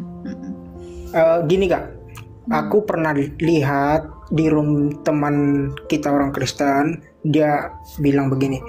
Orang Islam kan, mohon maaf ya teman-teman Islam ya, Tuhannya kan menciptakan setan. Tuhan kita orang Kristen sama nggak menciptakan setan? Nggak ada. Oh bukan.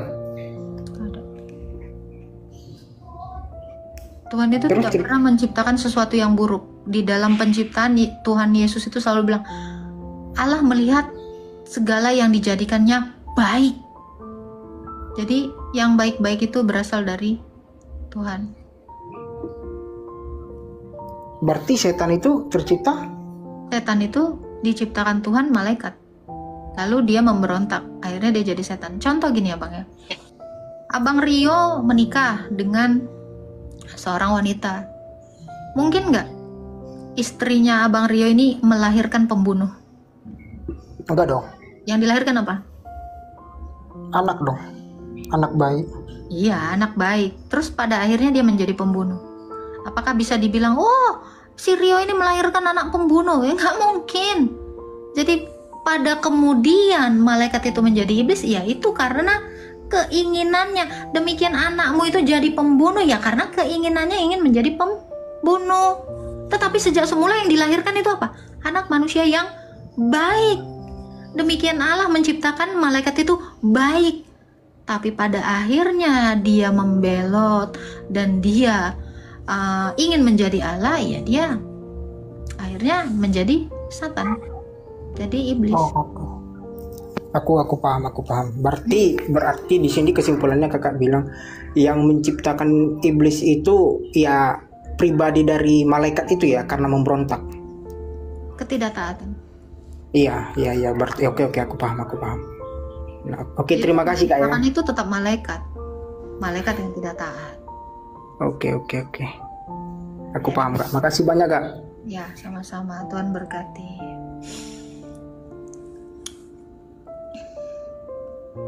Tapi bagus ya. Hari ini pertanyaannya tuh agak nggak template ya, out of the box. Ya walaupun sebenarnya ini pertanyaan 2 tahun yang lalu. Pertanyaan lama bersemi kembali gitu. Mungkin teman-teman yang di bawah ini mungkin baru gitu, tapi ini pertanyaan-pertanyaan yang udah sering saya jawab dari dulu. Udahlah ya, kita end live dulu ya. Udah menyala pantatku, nggak ada juga pause yang lewat ya. Masih ada peserta lagi ya. Ya udahlah, satu lagi ya. Oke, naikkan. Baik, kita naikkan. Ya lapar woi. Kalian ini nggak nyuapin aku. Salam kak. Ya silakan, Kombat. Kak, aku mau bertanya nih kak soal baptisan nih kan. Silakan.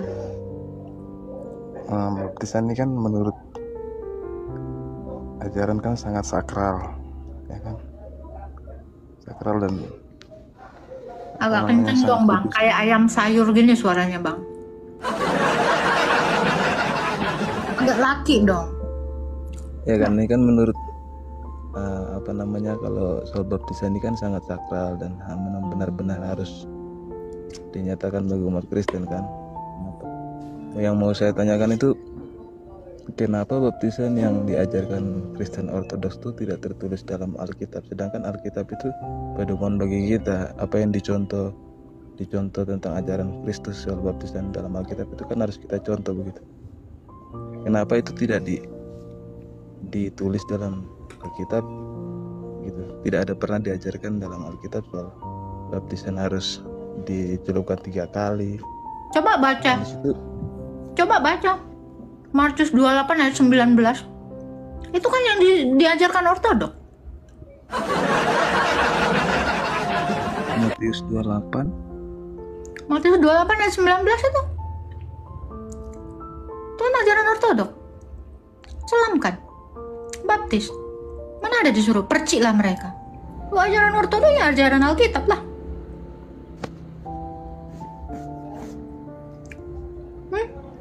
Alkitab ini yang mengkanonnya juga gereja Ortodok. Siapa? Protestan belum ada mengkanon ini, nggak ada. Ini Ortodok ini yang mengkanon. Gereja yang lurus ini yang mengkanon.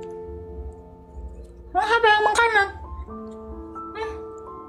Ya jangan dibilang kok yang diajarkan Ortodok nggak ada di Alkitab. Semua yang diajarkan Ortodok itu yang di Alkitab lah. Ada yang keluar? Nggak ada. Tapi kalau di Protestan ada juga baptisan selam, hanya saja baptisan Memang baptisan artinya selam. selamnya cuma sekali, enggak 3 kali Kak. Itu Yesus bilang, selamkanlah mereka dalam nama Bapa, Anak, Roh Kudus. Di Protestan ini yang enggak Alkitabiah. Mungkin ucapannya bukan tindakannya. Maksudmu apa? Baptislah mereka dalam nama Bapa, Anak, Roh Kudus. Maksud kau baptislah mereka dalam nama Bapa, Anak, dan Roh Kudus. Celup. Selesai. Udah gitu diginiin lagi tuh. Itu mah namanya rebahan. Bukan dicelup. Bukan Tidak ada dalam Alkitab yang spesifik, maksudnya yang ditulis spesifik, maksudnya sekali itu kayak ya itu spesifik. Baptislah, selamlah mereka dalam nama Bapa, Jadi kalau dibilang begini, makanlah nasi, tahu, tempe, ini bukan nasi, tahu, tempe, kau celupkan, mati kau ya satu-satu lah.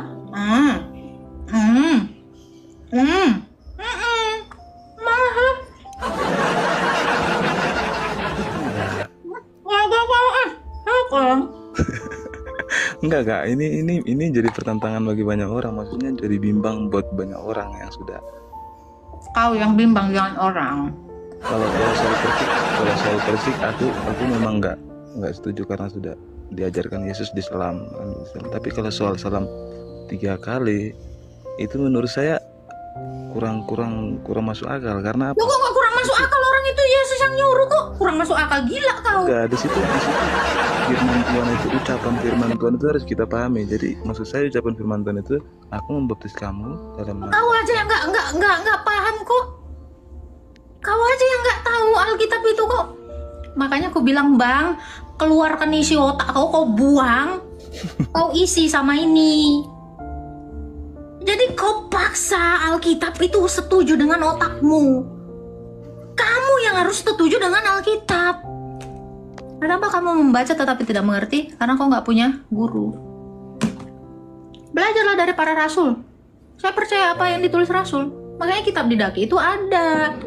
Itu tulisannya rasul. Kok kira tulisan Umul? Jadi saya nggak setuju. Nggak apa-apa nggak setuju. Masuk Islam pun kok nggak masalah. Nggak masalah bagi Tuhan Yesus. Yesus itu tidak pernah dicatat atau ditulis spesifik asli bahwa dia ditenggelam 3 kali, Kak, menurut saya. Yesus itu bukan dibaptis. Yesus itu mikweh. Ini aja kok nggak tahu.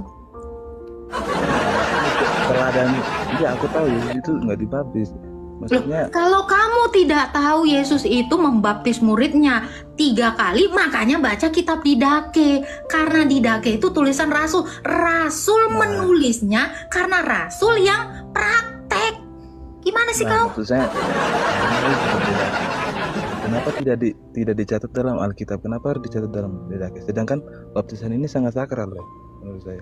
Kalau baptisan ini sangat sakral, suruh siapa kau? Gerejamu nggak pakai Didake. Semua gereja dari abad 1 pakai Didake. Salahkan gerejamu lah. Kok salahkan? Kenapa nggak dicatat? Tadi udah saya jelasin. Kenapa kok nggak pakai Didake? Kenapa kok nggak ikut ajaran rasul? Ya salahkan dirimu. Salahkan gerejamu. Orang gerejanya pakai, gerejamu yang nggak pakai. Ya kau sendiri. Makanya suruh siapa datang abad 16. Nah, makanya kalau udah datang telat, nanya datang yang pertama. Paham? ya, Ini kan dari tadi saya kasih analogi. Kita juga. Dari tadi kan saya kasih analogi. Situ kan murid yang telat datang. Tanya lah murid yang udah datang. Tadi gimana tugas guru? Udah kok tanya. Udah pakai logika nih loh. Terus kok salahkan? Udah kok telat datang terus kau bilang, itu nggak betul itu yang kau bilang. Situ aja nggak nyimak. Situ aja baru datang 20 menit yang barusan. Gue mah dari sejam yang lalu. Telat kagak kerjain PR lah gitu, kata Pak JLP. Nah, gimana dong? Jadi situ dihukum dah sama guru. Terserah kalau mau dihukum. Ini mah gue sebagai temen yang datangnya pas tepat waktu, on time, gue kasih tahu, lu kerjain ini tugasnya ini begini, kata Tuhan Yesus. Kata jadi guru. Kak, jadi di kitab Didake itu tulisan spesifik sekali memang harus dibaptis 3 kali, dicelup 3 kali. Searching aja sono. Bahkan kamu harus berpuasa dulu. Pembaptisnya pun harus berpuasa dulu. Pembaptisnya pun nggak boleh sembarangan. Harus yang tertabis. Komplit lagi. Menjelimet kau. Makanya aku bilang kau telat datang. Ajarannya guru kita tuh komplit, lengkap. Situ udah telat datang, jangan komen, jangan komplain. Ntar lu yang rugi. Harus yang tertabis. Di dalam Alkitab, Filipus membaptis. Tapi Roh Kudus nggak turun, kenapa? Karena belum ada rasul yang menumpang tangani, sehingga Roh Kudus itu turun. Belum tahu juga lu. Kena lagi ntar. Nah, kalian searching aja, ada. Kitab Didache kan, googling aja, ada semuanya, ada sayang, ada. Nah itu, dan tata caranya pun seperti apa, ada. Emang kok kira main-main ke kolam, set, udah pokoknya lu udah dibaptis? Nggak gitu Bambang, habis dibaptis di krisma lagi, panjang jalan ceritanya. Nah kalau mau tahu yang benar itu seberapa, ya belajar dong dari gerejanya, belajar dari yang agak telat datang. Jangan kita paksa, nggak gini. Iya udah. Ntar kalau dihukum jangan salahin kita ya, kita udah ngasih tahu. Itu aja sih. Gitu Bang. Ya jangan skeptis dulu ya. Jangan anggap saya ini ya, enggak. Saya cuma mau ngasih tahu aja gitu. Ya. Biar kita nih sama-sama ini keterima menjadi muridnya Yesus, biar kita nih sama-sama nggak dihukum. Udah datangnya telat, ntar dihukum, nyalain lagi yang telat, yang duluan datang. Lu sih nggak ngasih tahu, udah dikasih tahu masih ngeyel, gitu, nggak asik kan? Itu, ya.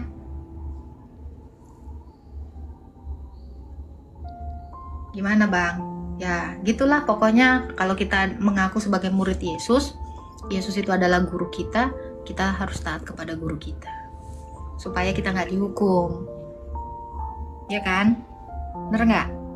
Atau Bang mau dihukum nih, mau sok-sokan nih lebih pintar dari guru, bahaya. Kalau saya sih nggak mau Bang, ya saya takut. Mungkin hal seperti ini memang harus didengar dan dibaca sendiri sama orang Kristen dan dilakukan gitu. Sudah saatnya iblis itu kita persempit kerjanya, menyesatkan banyak orang Kristen. Di dalam Wahyu dikatakan apa? Ya, masa 1000 tahun, masa gereja. Ini masa gerejanya Tuhan Yesus ya, bukan gereja yang baru ya. Masa gereja itu akan mempersempit kinerja setan. Kenapa? Setan ini dibelenggu dengan apa? Ajaran yang benar. Sudah saatnya kita orang Kristen itu bersatu padu teguh terhadap ajaran Yesus, supaya apa? Kita menjadi orang-orang yang mengenal kebenaran firman Tuhan. Karena penyesat itu Bang, bukan dari RT sebelah Bang. Penyesat itu dari kekristenan sendiri. Alkitab mengatakan ya, di dalam 1 Korintus 11 ayat 19, harus ada penyesat di antara kamu untuk melihat siapa yang tahan uji.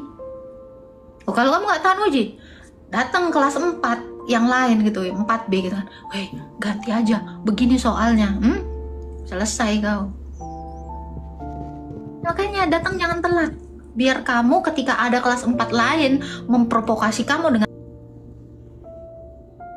ajaran yang sesat, beres itu. Sorry ya, kita nggak percaya sama lu, kita mau percaya sama guru kita. Itu iblis di situ makin terpojok. Nah itu Yesus bilang gitu, harus ada penyesat di antara kita, di antara orang Kristen loh, bukan di luar Kristen. Kalau di luar Kristen itu bukan penyesat lagi, emang udah lawan, udah musuh terang-terangan itu tulisannya musuh, udah nggak usah ditanya lagi.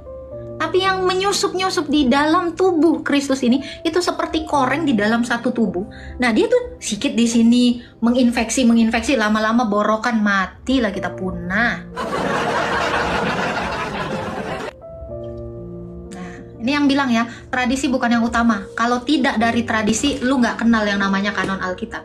Ini ada karena tradisi. tradisi menyalin. Kalau tidak ada tradisi itu artinya ajaran turun-temurun. Kalau tidak ada ajaran turun-temurun, lu nggak kenal itu Yesus, botol. Kalau tidak ada tradisi, lu nggak tahu apa itu baptisan. Lu sama kayak orang yang digantung di kayu salib di sebelah kanan Yesus. Yang penting percaya Yesus, udah. Kalau lu nggak tahu tradisi, lu nggak kenal namanya gereja. Ingat ya, aku ada ya. Jadi Kak,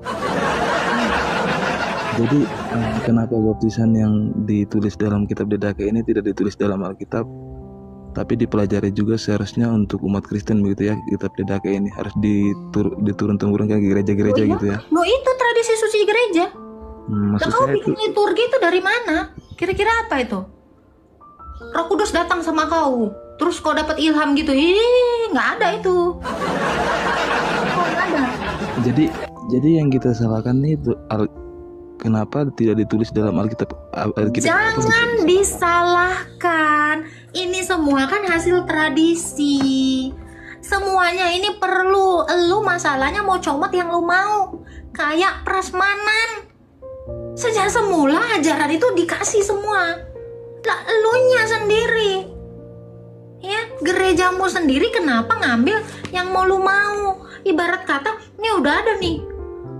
Banyak makanan, lu milihnya cuma nasi ame kecap, ya udah, terus lu salahin. Kenapa gua nggak dikasih bihun? Lu milihnya kecap. Terus apa? Orang di situ ada bihun, ada daging, ada kecap, ada sayur capcay. Lu milihnya kecap ame nasi. Terus lu salah, gua nggak dibagi capcay. Derita lu, ambil makanya. Nih udah gua kasih nih. Gue mau pakai analogi aja biar lu pada ngerti. Lu milihnya kecap, ya udah. Terus lu salahin, kenapa di piringku cuma ada kecap? Kenapa nggak dimasukkan capcay? Gereja situ suruh siapa? Kagak diambil semua, dipilih-pilih. Lu kata iman Kristen itu iman prasmanan.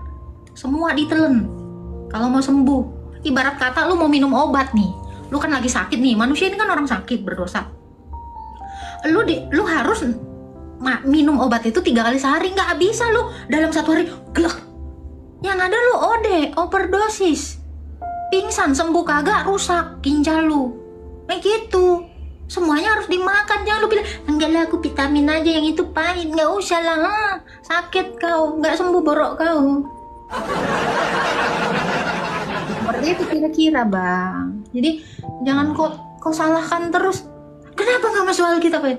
Kenapa nggak masuk piringku capcay itu? Kenapa? Nih udah dikasih capcay, mau nggak lu Bambang? Ambil. Nggak mau ya udah, serah. Ini gua lagi nyaji ini. Ini capcay Bambang, ini daging sapi lada hitam. Makan. Enggak lah, gue milih kecap aja. Terus lu nyalain lagi sama gue. Kenapa piring gue isi kecap toh? Capek kan gue. Pacar gue udah jadi ilfil nengok gue kayak begini. Jadi ya kata ini kan kalau baptisan kayak gitu kan mungkin tradisi pada zaman dulu ya maksudnya. Nah itu kan. Bang lu lemes banget kayak tempe mendoan yang udah dingin bang. Baptisan ini kan tradisi. Semua ajaran ini tradisi bang. Nah kan banyak Yesus mengajarkan juga. Tradisi bang. Ini ya, tradisi bang. Ini tradisi. Tradisi Taurat banyak yang Yesus ajarkan juga. Ada juga yang Yesus menghalalkan kayak contohnya apa namanya Yesus menyembuhkan orang pada hari Sabat itu kan, tapi dia melegalkan itu boleh bekerja di hari Sabat ya. Lo memang bukan bekerja, bang, menyelamatkan nyawa itu yang paling utama. Mau hari Sabat mau nggak hari Sabat, menyelamatkan manusia itu yang paling utama. Itu ajaran Yesus. Dan contoh juga ada juga Yesus mengizinkan muridnya makan gandum. Hari Minggu di perjanjian lama itu boleh mengambil gandum, tapi tidak pakai sabit. Itu bukan menyalahi aturan, nggak bagus. Yang dilarang itu mengambil gandum kalau pakai sabit, kalau pakai tangan enggak. Murid-murid dan Yesus itu pakai tangan. Lu baca 1 ayat mau nyalain Tuhan Yesus, gua gaprok. Enggak, bukan begitu. Itu kan tradisi mulai. tradisi yang gini ya bang ya, lu udah salah baca, terus mau nyalain Tuhan Yesus. Enggak salah. Kan brengsek, lu mah brengsek banget, serius. Lu langsung ini aja deh, masuk Islam deh. Saran gue. Enggak. Ini kita Ketika lu menyalahkan Tuhan Yesus, kamu sama seperti orang-orang Farisi. Kenapa saya katakan gitu? Orang Farisi itu menyalahkan Yesus, padahal di dalam perintah, ini kita lihat di Perjanjian Lama ya. Di situ dilarang mengambil gandum itu dengan sabit, pakai alat. Aku marah loh kalau ada orang yang fitnah Yesus kayak gini loh. Ya, udah saya bilang, lo bertanya niatnya jangan blunder. Nggak bisa gua orang-orang kayak gini nih. Ya, gimana dalilnya? Dilarang memetik gandum. Hari Minggu nggak pakai sabit. Saya bisa tunjukkan dalilnya. Nah, makanya saya bilang, kamu belum membaca secara komprehensif, tapi kamu sudah menghakimi. Udah datang telat, ngotot. Iya.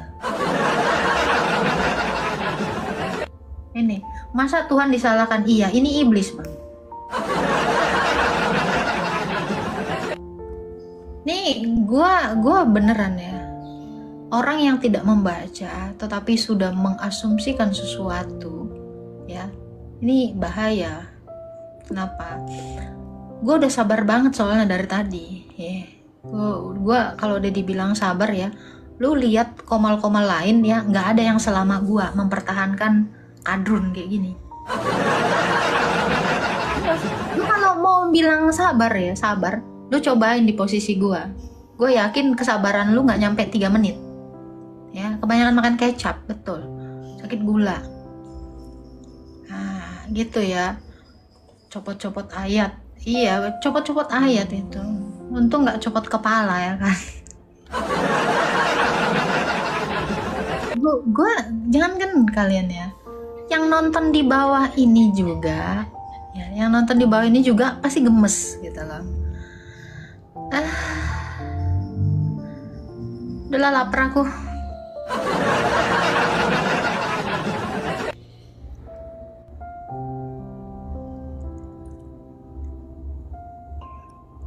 Udah datang telat rewel. Ya udahlah ya. Udahlah borpas, putus aja lah kita borpas. Borpas dia. Nggak dari kok borpas. Tertalikon lehernya itu.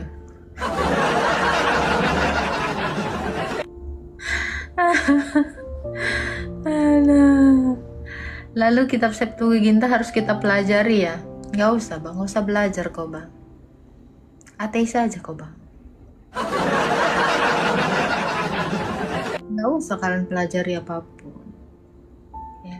Kok monolog kak? Suka-suka.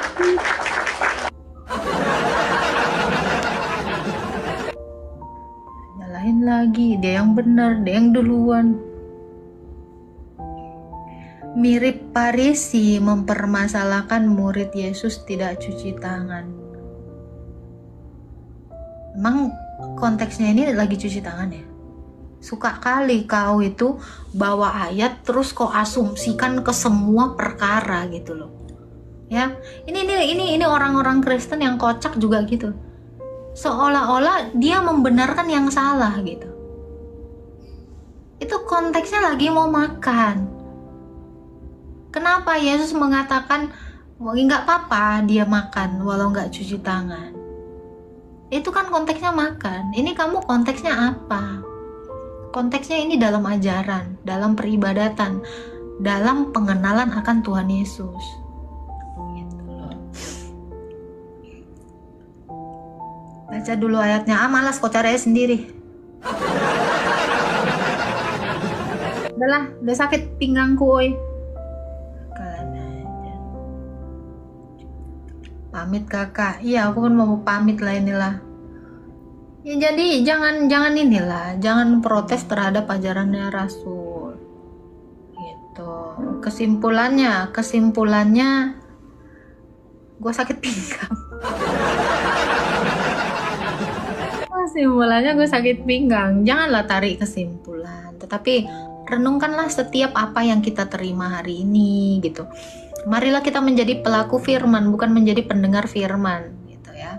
Lu ngapain berapologetika kalau lu nggak menjadi pelaku firman Tuhan, gitu kan? Itu sih kesimpulannya gitu. Kesimpulannya gini, udah tahu haus, gila air ini ngilangin haus, gokil air ini ngilangin haus, udah, nggak ada yang terjadi, nggak hilang hausnya. Tapi kalau kau bilang, wih air nih hilang haus gua, ditenggak, diminum. Firman itu juga harus kita tenggak, lakukan. Iman tanpa perbuatan hakikatnya ngambang. Gitu. Wih, air cuy, air kelapa muda cuy, bukan air daun muda ya, apalagi air bini muda, bukan, air kelapa muda, seger gitu ya, di siang bolong gitu. Pokoknya seger aja, dipuji-puji aja, keren, airnya keren. Nggak ada yang terjadi di tenggorokan lo.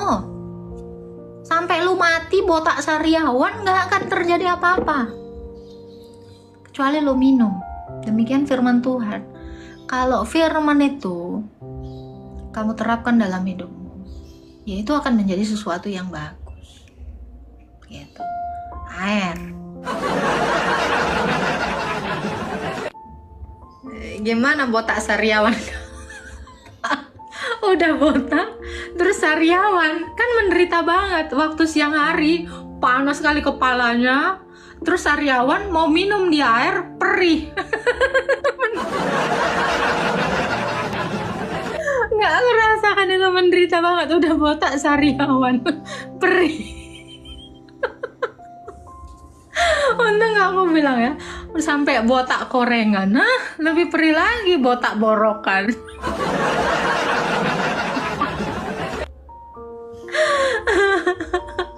Digurun lagi, mampus kau.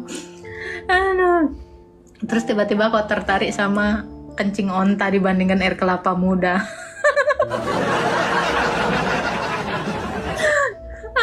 Air kencing itu lebih perih, apalagi kencing onta. Besok-besok kalau udah kau di piring kau cuma ada nasi sama kecap, kau jangan marah sama orang yang piringnya ada spagetinya, ada capcaynya, ada daging sapinya. Kok di piringku nggak ada? Ditawarin kok nggak mau. Besok-besok jangan kau salahkan lagi. Aku nggak punya capcay loh. Kasih capcay kok majang kata si Bormas. Ngeri kali kecap. Udah lama kita nggak nengok ada orang yang keluar kecapnya di sini 11 ya kan. Nggak berani lagi aku ya kan bikin orang kecap keluar di sini, muntah darah kecap ya. Serem oi. Kak, kitab layak baca ada di online shop nggak kak? Kau beli aja Alkitab Deuterokanonika. Ini kan ada nih, Deuterokanonika. Apa di online? Kada duit kau rupanya 200.000. Murah. Aduh, ya udah ya teman-teman ya, mohon maaf kalau banyak salah-salah kata. Semoga kita menjadi murid-murid Yesus yang istiqomah di dalam Tuhan Yesus ya, sampai kita nanti ya menemui ajal kita ya. Semoga kita semua husnul khotimah di dalam Allah Tritunggal. Amin. Kakak mau kemana? Mau boker.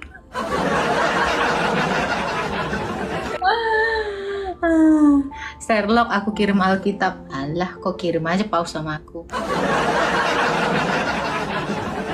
Nanggo pala satu mawar aja nggak ada, kok lempar kan banyak cerita. Wah, aku ya. Batu jangan lupa. Udah aku tinggalkan batu-batuan itu. Nggak pakai lagi aku. Nama kitabnya apa kak? Alkitab Kristen Katolik. Alkitab Katolik itu biasanya ada Deuterokanonika. Alkitab Deuterokanonika. Alah, di toko-toko buku itu banyak ya. Gitu ya, di mana belinya? Nanya aja lu. Ya kalau udah dibeli dibaca, ini udah dibeli jadiin ganjelan pintu lagi. perintah menggunakan kerudung ada. 1 Korintus 11 ayat 5 sampai 6. Ada. Semuanya ada. Ada sayang, ada. Semuanya ada ya.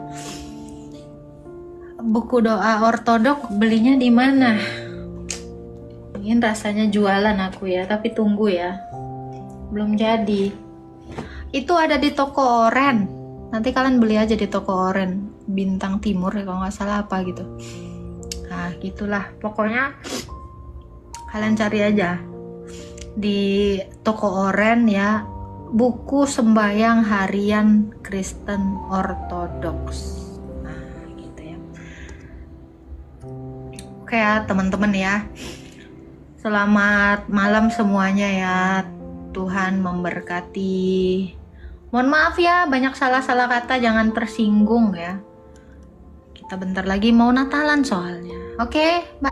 Puji Tuhan, kita sudah bersama-sama menyaksikan dan mendengarkan bagaimana diskusi ini serta bagaimana jawaban-jawaban yang diberikan dan penjelasan-penjelasan Agatha terkait pertanyaan-pertanyaan yang diterimanya. Teman-temanku, melalui diskusi ini kita selalu diingatkan bahwa kita hanya akan melakukan apa yang diajarkan, apa yang dituliskan di dalam kitab suci, sebab kitab suci adalah pedoman dan dasar hidup bagi orang percaya, bagi orang Kristen, agar kehidupan orang Kristen bisa berkenan kepada Tuhan. Jadi kita bukan sedang menjalankan suatu tradisi ataupun kebiasaan-kebiasaan nenek moyang, tetapi kita sedang melakukan apa yang diberikan, diajarkan dan dijelaskan melalui kitab suci.